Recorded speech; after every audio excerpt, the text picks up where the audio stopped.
Hey everyone, today we are doing a full review of Chanel No. 5 Eau de Parfum. So I get asked now and again to talk about more women's perfumes. I think about 20% of my audience is women.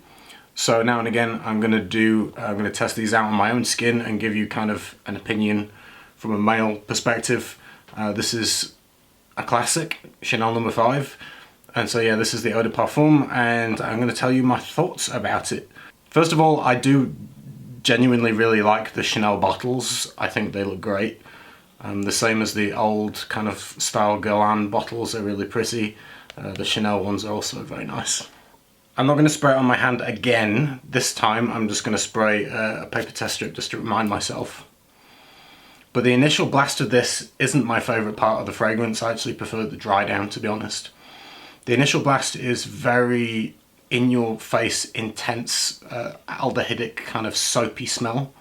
So you get this aldehyde soap note that is very strong in your face. On my skin I get the faintest wisp of a little bit of a slightly more juicy citrus, a little bit of bergamot in the top, but it's not massive, it's just a little hint of it. It's kind of drowned out by these kind of soapy aldehyde. I'll read you what the notes are for this. It's aldehyde with ylang-ylang, neroli and bergamot, peach and iris, jasmine, rose, lily of the valley, sandalwood, vanilla, oak moss, vetiver and patchouli are the notes for the fragrance. For me, it's all about the aldehydic soap, a little bit of pinch of citrus. As it dries down, you do get a little bit of the florals, but they're not completely obvious in the sense that I wouldn't directly say I can pick out ylang-ylang singularly.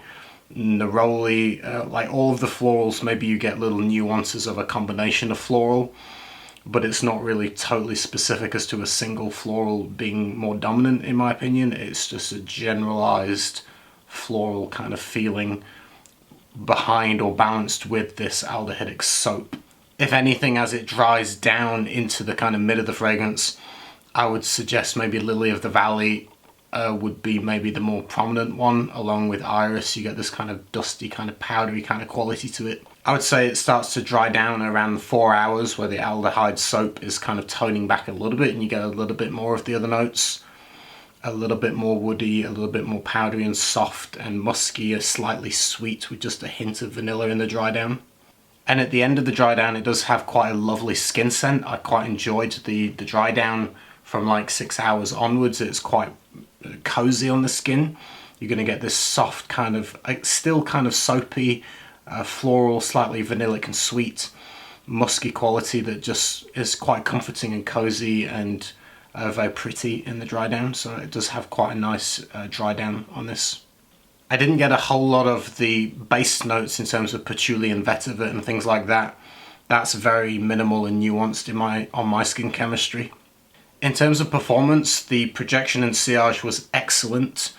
It performed very well. The projection and sillage were both good. I was wearing it on my hand only rather than around my neck, but just my hand. And even when my hand was down at my side walking outside, I was getting wafts of it around myself like 3-4 hours later after applying. So I would say that it wafts around the air pretty good.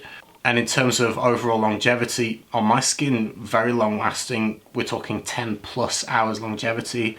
It's a really good, solid performance, honestly, on this one. For me, I associate it with smelling like spring and summer. I wouldn't associate it all that much with the winter time, but certainly summer, spring and autumn would be completely fine. Spring being kind of the highlight for me. Casual or formal, if you were dressed up nicely, this would be absolutely flawlessly perfect. Casual, no problem. It's quite easygoing, quite kind of versatile, even kind of work friendly if you don't over apply it. I think if you spray too much, because the performance is so good and the sillage does kind of leave a waft of a trail, your co-workers, if you're in an office, might not appreciate it being, too much in the air. But if it was sprayed a little bit less, I see no problem with it. For me, the opening is just a little bit challenging because those kind of aldehyde soap note is so intense, it's a little bit overwhelming. But once it dries down within the first hour, it actually becomes quite enjoyable and I genuinely quite like it. For me, it definitely does have a sense of femininity to it.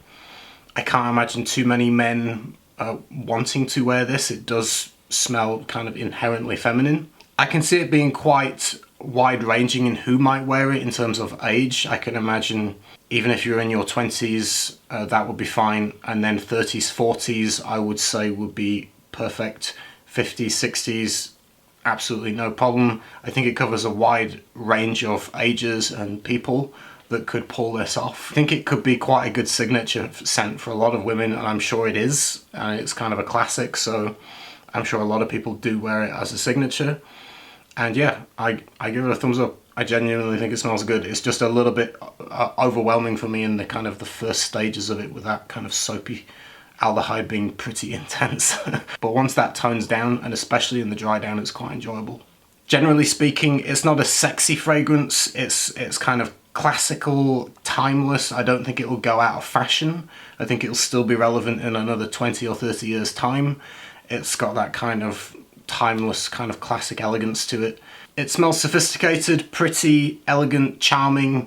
Yeah, all those kinds of things come to mind when I smell the dry down of this.